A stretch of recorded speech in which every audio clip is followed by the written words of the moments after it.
I-Now News. This is Bindu. Details చూస్తే Chittoor RTC depot 2లో నూతనంగా 17 బస్సులను చిత్తూరు జిల్లా ఇన్ఛార్జి మంత్రి మండిపల్లి రాంప్రసాద్ రెడ్డి ప్రారంభించారు. ఆయన మాట్లాడుతూ గత ప్రభుత్వం ఆర్టీసీని ఎలాంటి అభివృద్ధి చూపలేదని విమర్శించారు. టీడీపీ ప్రభుత్వం అధికారంలోకి వచ్చిన వెంటనే ఆర్టీసీ సంస్థను గణనీయంగా అభివృద్ధి చేయడానికి చర్యలు చేపడుతున్నట్లు తెలిపారు. త్వరలోనే సీఎం చంద్రబాబు నాయుడు ఇచ్చిన మాట మేరకు మహిళలకు ఉచిత బస్సు ప్రయాణాన్ని అమలు చేస్తామన్నారు. అనంతరం ఎమ్మెల్యే గురజాల జగన్మోహన్ బస్సును స్వయంగా నడిపారు. ఈ కార్యక్రమంలో పుంగనూరు టీడీపీ నేత చల్లా రామచంద్రారెడ్డి, పూతలపట్టు ఎమ్మెల్యే మురళీమోహన్, మాజీ ఎమ్మెల్సీ దొరబాబు, మాజీ మేయర్ కటారి హేమలత పాల్గొన్నారు. గత ఎన్నికల్లో ఏవైతే మేము హామీలు ఇచ్చామో దాంట్లో ముఖ్యంగా మహిళా మూర్తులందరికీ ఉచిత బస్సు ప్రయాణం ఇచ్చేదానికి రాష్ట్ర ప్రభుత్వం సిద్ధంగా ఉంది. అతి త్వరలోనే మహిళా మూర్తులందరికీ ఒక శుభవార్త చెప్పేదానికి మేము సిద్ధంగా ఉన్నాం. అలాగే మా ముఖ్యమంత్రి గారు ముందే చెప్పారు, వచ్చే 5 సంవత్సరాల్లో ఆంధ్ర రాష్ట్రంలో ఎక్కడ చూసినా ఎలక్ట్రిసిటీతో నడిచే బస్సులే వస్తాయని ప్రజలకు మేము తెలియజేసుకుంటున్నాం. అలాగే మీ అందరి ఆశీస్సులు, దీవెనలు ముఖ్యమంత్రి గారి పైన ఉండాలా, మా ప్రభుత్వం పైన ఉండాలా. ప్రజలకైతే ప్రతి ఒక్క రోజు పండుగ దినంగా ఉండాలని ఆ వెంకటేశ్వర స్వామిని ప్రార్థిస్తూ సెలవు తీసుకుంటున్నాం. 17 బస్సులు ఒక్కసారి కొత్త బస్సులు స్టార్ట్ చేయడము రియల్గా ఇది చాలా గొప్ప విషయం. ఇంతవరకు ఎన్నో ఏళ్ళైంది ఇన్ని బస్సులు ఒకేసారి స్టార్ట్ చేయడం. దీనిలో ముఖ్యంగా మన చిత్తూరు జిల్లా ప్లస్ అన్నమయ్య జిల్లా 2 జిల్లాలు కలిపి ఇక్కడ ఈ ప్రోగ్రాం పెట్టడం జరిగింది. నాతో పాటు ఇక్కడ అన్నమయ్య డిప్యూటీఓ రాము ఉన్నాడు, తర్వాత మా డిప్యూటీ సీఎం తిరుపతి, మిగతా ఆఫీషియల్స్ అంతా కలిసి ఈ ప్రోగ్రామ్ని బాగా చేశాం. హుజూర్ నగర్ మాజీ MLA Sanampudi Saidireddy press meet నిర్వహించారు. మంత్రి ఉత్తమ్ కుమార్ రెడ్డిపై తీవ్ర విమర్శలు చేశారు.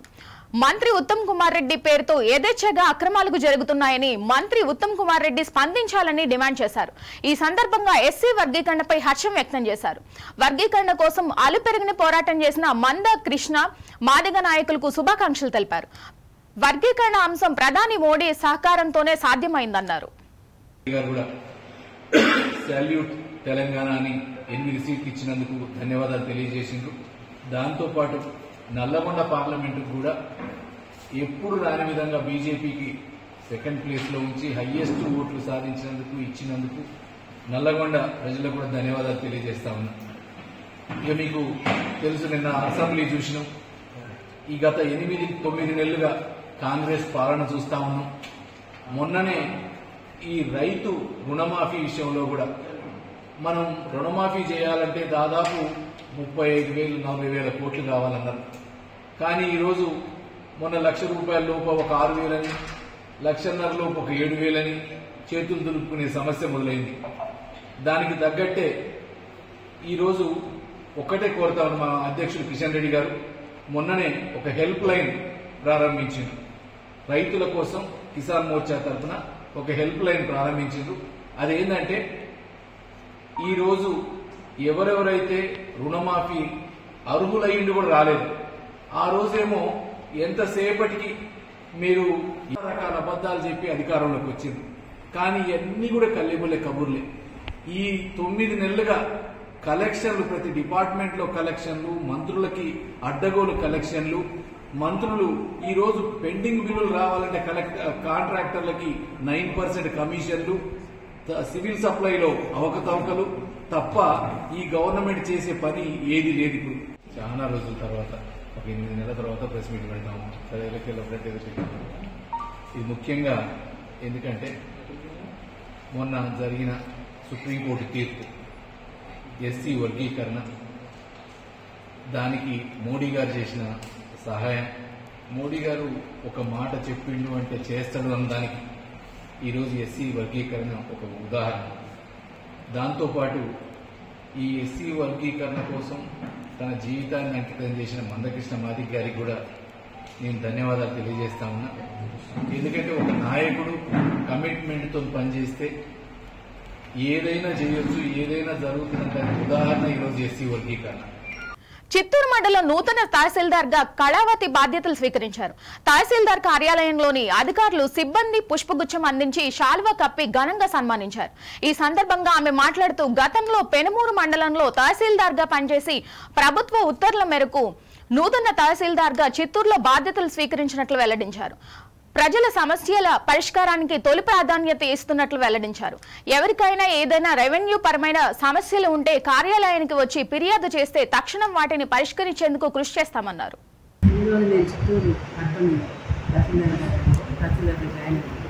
చిత్తూరు ప్రజలకు అందరికీ ఏ సమస్యలు వచ్చినా మేము రెవెన్యూ సమస్యలు అందుబాటులో ఉండి 24 గంటలు సమస్యల పరిష్కారానికి కృషి చేస్తామని మీకు అందరికీ చెప్తున్నాము. మీ ఏ సమస్య ఉందో మీరు ఆఫీస్కి వచ్చి అర్జీ ఇస్తే వెంటనే పరిష్కారం ప్రయత్నిస్తాము. ఇంతకుముందు పెనుగూరు మండలంలో చేసినాము. తర్వాత ఎలక్షన్ ట్రాన్స్ఫర్కి సత్యసాయి జిల్లా కొచ్చేరు ఇచ్చినాము. ఇప్పుడు అర్బన్లో చేయాలి. అపోహలు వీడి అవయవ దానానికి అందరూ స్వచ్ఛందంగా ముందుకు రావాలని విశాఖ జిల్లా కలెక్టర్ హరీంద్ర ప్రసాద్ పిలుపునిచ్చారు. దాతలు సరైన సమయంలో స్పందించకపోవడం వల్ల ఎంతో మంది ప్రాణాలు కోల్పోతున్నారని విచారం వ్యక్తం చేశారు. All India body donors association ఆధ్వర్యంలో నిర్వహించిన కార్యక్రమంలో జెండా ఊపి ప్రారంభించారు. ఈ సందర్భంగా మాట్లాడుతూ అవయవ దాన ఆవశ్యకతను తెలియజేశారు. ఈ కార్యక్రమంలో KGH superintendent Shivananda, Savitribai Phule, educational and charitable trust chairperson Sita Mahalakshmi, anatomy department ప్రొఫెసర్లు, వైద్యాధికారులు తదితరులు పాల్గొన్నారు. మరియు కణజాలాల కొరతను దృష్టిలో ఉంచుకొని మరణానంతరం అవయవాలు మరియు కణజాలాలను దానం చేస్తానని, దానం చేయడానికి నా కుటుంబం, స్నేహితులు మరియు తోటి పౌరులను ప్రేరేపించడానికి నేను అన్ని ప్రయత్నాలు చేస్తానని ప్రతిజ్ఞ చేస్తున్నాను. దీని గురించి ప్రత్యేకంగా మనము జీవన్ దాన్ అనే ఒక సంస్థ ఏర్పాటు చేయడం జరిగింది. దాని ద్వారానే ఈ రిజిస్ట్రేషన్స్ అన్ని కూడా ఎవరికి అవసరం ఉందో వాటికి సంబంధించిన రిజిస్ట్రేషన్స్ అన్ని కూడా జరుగుతున్నాయి. ఎటువంటి ఇబ్బందులు లేకుండా, లోపాలు లేకుండా దాంట్లో ప్రయారిటీ బేసిస్ మీదే మనము ఈ ఆర్గన్ ట్రాన్స్ప్లాంట్ అనేది ముందుకు చేస్తూ వెళ్తున్నాము.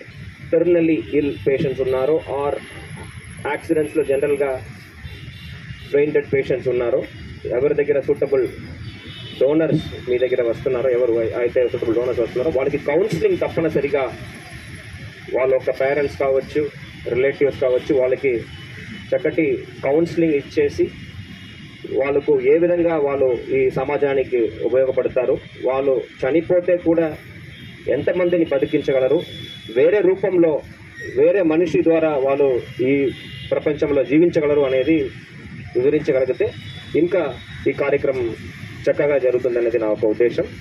సో ఈ ర్యాలీని ఆర్గనైజ్ చేసిన all India body and organ donors association under Savitribai Phule charitable trust వారు చైర్మన్ సీతా మహాలక్ష్మి గారికి, KGH సూపరింటెండెంట్ గారికి, అనాటమీ డిపార్ట్మెంట్ ప్రొఫెసర్స్, స్టాఫ్ అందరికీ కూడా ఈ సందర్భంగా ధన్యవాదాలు తెలియజేస్తూ విద్యారంగ సమస్యలను తక్షణమే పరిష్కరించాలంటూ AISF విద్యార్థి సంఘం నాయకులు తలపెట్టిన జీపు జాతా రాయదుర్గంకు చేరుకుంది. ప్రభుత్వం బాలికల ఉన్నత పాఠశాలలో AISF రాష్ట్ర అధ్యక్షులు జాన్సన్ బాబు ఆధ్వర్యంలో విద్యార్థులతో సమావేశం నిర్వహించారు. జూనియర్ కళాశాలలో మధ్యాహ్న భోజన పథకం తక్షణమే అమలు చేయాలని, హాస్టల్లో నెలకొన్న సమస్యలను తక్షణమే పరిష్కరించాలని డిమాండ్ చేశారు. కలెక్టర్ కార్యాలయం ముందు ధర్నా జయప్రదం చేయాలని పిలుపునిచ్చారు. ఈ కార్యక్రమంలో CPI జిల్లా కార్యదర్శి జాఫర్, జిల్లా కార్యవర్గ సభ్యులు సంజీవప్ప, తాలూకా కార్యదర్శి నాగార్జున, AISF జిల్లా కార్యదర్శి కొలయప్ప తదితర విద్యార్థి సంఘం నాయకులు పెద్ద ఎత్తున పాల్గొన్నారు.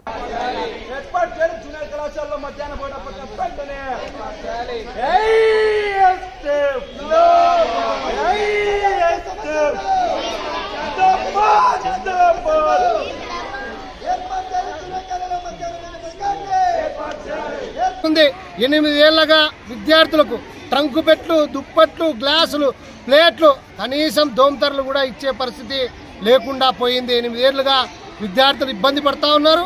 అదేవిధంగా మంచినీటి వాటర్ ప్లాంట్లు కూడా ఏర్పాటు చేయాలి. ఇవాళ బోర్ నీళ్లు తాగడం వల్ల విద్యార్థులకు మరి కాల్షియం దెబ్బతిని అనారోగ్యానికి గురయ్యే పరిస్థితి హాస్టల్ విద్యార్థులకు ఉంది. అదేవిధంగా నాణ్యతమైనటువంటి ఆహారాన్ని అందించాలి. గురుకులాలకు సంబంధించి కూడా ఈ రాయలసీమ జిల్లాల్లో ప్రధానంగా అనంతపురం జిల్లా కరువు జిల్లా. ఈ జిల్లాని దృష్టిలో ఉంచుకొని మరి గురుకుల పాఠశాలలు, కస్తూరిబాయి పాఠశాలలు కూడా సెక్షన్స్ పెంచి వాళ్లకు సరైనటువంటి టీచర్లు కూడా ఏర్పాటు చేయాలి. అందుకనే మరి ఏర్పాటు చేసి ఇదంతా కూడా కలెక్టరేట్ ముందుకు తీసుకెళ్లనే ఉద్దేశంతోనే 1వ తారీఖు నుండి 3వ తారీఖు వరకు జీప్ జాతాను ఏర్పాటు చేయడం జరిగింది. అందులో భాగంగానే రాయదుర్గం పట్టణానికి కూడా రావడం జరుగుతోంది. ఇక్కడ ఉన్నటువంటి సమస్యలు కూడా విద్యార్థులతో అడిగి తెలుసుకోవడం జరుగుతోంది. విద్యార్థులకు సరిపడే మరుగుదొడ్లు లేవు, సరిపడే స్ట్రెంత్కు తగ్గట్టుగా టాయిలెట్స్ లేవు, ప్రహరీ కూడా లేకున్నటువంటి పరిస్థితి. జూనియర్ కళాశాల, ప్రభుత్వ పాఠశాల, అదేవిధంగా ఎస్సీ, ఎస్టీ, బీసీ హాస్టల్స్లో కూడా రేకుల షెడ్లో విద్యార్థులు మగ్గిపోతా ఉన్నారు. దీనిపైన కూడా వచ్చే 6వ తారీఖున ఇది కూడా డిమాండ్స్ చేర్చుకొని పెద్ద ఎత్తున ఉద్యమానికి శ్రీకారం చుడతామని చెప్పేసి ఈ ఎన్డీఏ ప్రభుత్వాన్ని ఇప్పుడైనా సరే, కొత్త ప్రభుత్వం వచ్చింది, ఈ ప్రభుత్వం వెంటనే స్పందించాలని చెప్పేసి ప్రధానంగా డిమాండ్ చేస్తా ఉన్నాం. వికారాబాద్ జిల్లా పరిగిలోని బాలాజీ నగర్ వెంకటేశ్వర టెంపుల్ వెళ్లే ప్రధాన రహదారి అస్తవ్యస్తంగా మారిందని స్థానికులు ఆందోళన వ్యక్తం చేశారు. రోడ్డుపై గుంతల్లో మురుగునీరు నిలవడంతో అటు నుండి వెళ్లే వాహనదారులు నిత్యం ఇబ్బందులకు గురవుతున్నారని ఆగ్రహం వ్యక్తం చేశారు. మున్సిపల్ అధికారులకు ఎన్నిసార్లు విన్నవించుకున్నా పట్టించుకోవడం లేదని, మురుగునీరు రోడ్డుపై నిలవడంతో దోమల బెడదతో సీజన్ వ్యాధులు బారి పడుతున్నామని ఆవేదన వ్యక్తం చేశారు. ఇప్పటికైనా సంబంధిత అధికారులు స్పందించి రోడ్డు మరమ్మతులు చేయాలని కాలనీ వాసులు తెలిపారు. గురవుతుంది సార్. ప్రతిరోజు కూడా పిల్లలు పోవడం, రావడం, స్కూల్కి వెళ్ళడం, వచ్చే వాళ్ళు అందరు కింద పడడం కానీ, బండ్లు స్కిట్ అయ్యి కింద పడిపోవడం కానీ జరుగుతుంది ఇక్కడ మొత్తము. ఈ నీళ్లు నిలవడం వల్ల దోమలు కూడా చాలా ఇదవుతున్నాయి. ఆ మోరి నీళ్లు కూడా మోరిలోకి వెళ్ళట్లేదు, మొత్తం రోడ్డు మీదే ఉంటున్నాయి. పట్టించుకునే నాదుడే లేడు మా గల్లీలో. వెంకటేశ్వర్ల గుడికి వెళ్తున్నారు, భక్తులు వస్తున్నారు, ప్రతి ఒక్క భక్తులు కూడా తిట్టుకుంటా పోతున్నాడు కానీ ఎవరు కూడా ఏంది ఇదని అడిగేటోళ్ళే లేరు మా దగ్గర. గత 2 నెలల నుంచి అధ్వానమైనటువంటి పరిస్థితి ఏర్పడింది మాకు కానీ, ఈ కాలనీ వాసులకు, అదేవిధంగా వెంకటేశ్వర స్వామి గుడికి వచ్చేటువంటి భక్తులకు చాలా దుర్భరమైనటువంటి పరిస్థితి ఏర్పడింది. ఒక 2-3 సార్లు చిన్నపిల్లల్ని వేసుకొని స్కూల్కి పోయేటువంటి వాళ్ళు కూడా కింద పడ్డారు. వాళ్ళని కాలనీ వాళ్ళు వచ్చి మేము లేపాల్సిన పరిస్థితి వచ్చింది. ఎన్నిసార్లు అధికారులకు విన్నవించుకున్నా స్పందించడం లేదు. ఇప్పటికైనా స్పందించి వెంకటేశ్వర స్వామి రోడ్డుకు ఇక్కడ ఉన్నటువంటి అతి ముఖ్యమైనటువంటి 2 స్కూల్స్ ఉన్నాయి. కాలనీ వాసులకైతే మోరీ లేదు, ఇక్కడ రోడ్డు అసలే లేదు, ఈ గుంతలమయమైపోయినాయి. కార్లు రావడం లేదు, సైకిల్ మోటార్స్ రావడం లేదు. చిన్నపిల్లలు బయటికి వెళ్ళాలంటే పరిస్థితి దారుణంగా ఉంది. పాములు తిరుగుతున్నాయి, నీళ్ళలో నుంచి తేలు పోతున్నాయి. ఈ పరిస్థితి అంతా పోవాలంటే ఖచ్చితంగా రోడ్డు వేయాలని చెప్పేసి కాలనీ వాసులం అందరము ప్రభుత్వాన్ని మరి మున్సిపాలిటీని ప్రత్యేకంగా మేము కోరుకుంటున్నాము. ఖచ్చితంగా రోడ్డు వేసి మా యొక్క బాధల్ని తీర్చుతారని చెప్పేసి ఆశిస్తున్నాము. కాబట్టి తొందరనే స్పందించాలని చెప్పేసి మనస్ఫూర్తిగా వాళ్ళకి 2 చేతులు ఎత్తి దండం పెడుతున్నాము. ధన్యవాదాలు. వికారాబాద్ జిల్లా పరిగి మండలం గడి సింగాపూర్ సమీపంలో కుక్కను తప్పించబోయి మదర్సా స్కూల్ ఆటో బోల్తా పడింది. ఆటోలో ఉన్న ఆటో డ్రైవర్తో పాటు 3 విద్యార్థులకు తీవ్ర గాయాలు కాగా మరో 5 విద్యార్థులకు స్వల్ప గాయాలయ్యాయి. ఆటోలో మొత్తం 12 మంది విద్యార్థులు ఉన్నట్లుగా సమాచారం.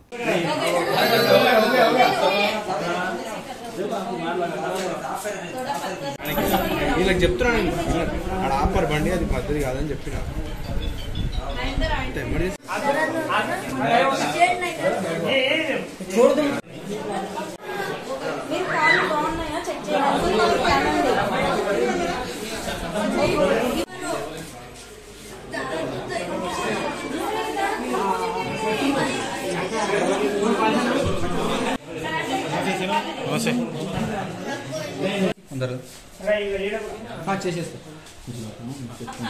జగిత్యాల జిల్లా కేంద్రంలో జర్నలిస్టుల ఇళ్ల స్థలాల సాధన నిరసన దీక్ష కొనసాగుతుంది. నిరసన కార్యక్రమంలో భాగంగా ఆర్డీఓ ఆఫీస్ ఎదుట జగిత్యాల పాత్రికేయులు నిరసన దీక్ష చేపట్టారు.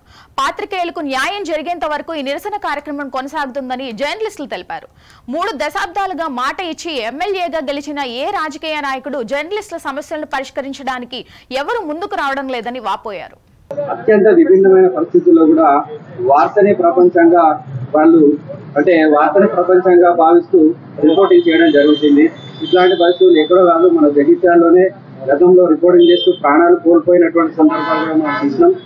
అయితే ఇటువంటి మన వృత్తినే ఒక ప్రపంచంగా బతుకుతున్నటువంటి జర్నలిస్టులు 25-30 సంవత్సరాల నుండి దీక్షలు చేస్తున్నటువంటి అప్పటికి ప్రభుత్వాలు పట్టించుకోకపోవడం అనేది అత్యంత బాధాకరం. ఒక గల్లీ నుంచి ఢిల్లీ వరకు అంటే మన జగిత్యాల గడ్డ నుంచి రిప్రజెంట్ చేస్తున్నటువంటి ప్రజాప్రతినిధులు చాలా మంది ఉన్నారు.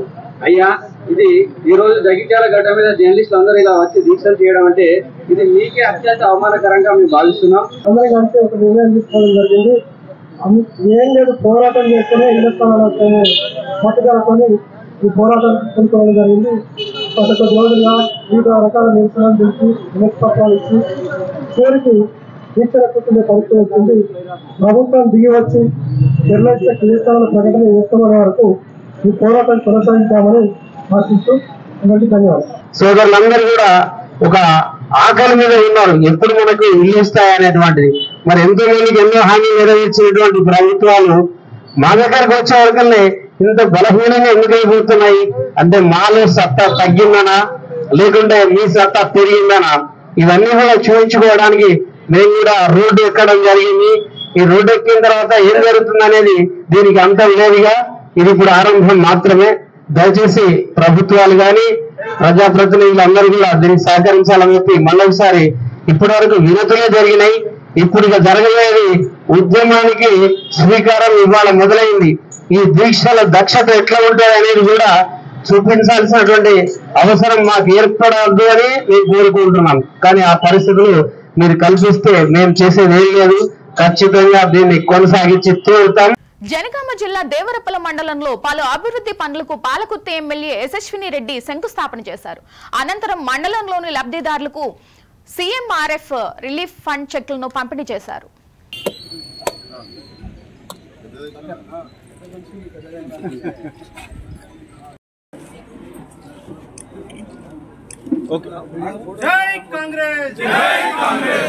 ఇవి బులెటిన్ లోని అప్డేట్స్. మరిన్ని అప్డేట్స్ కోసం చూస్తూనే ఉండండి India now, reflection of truth.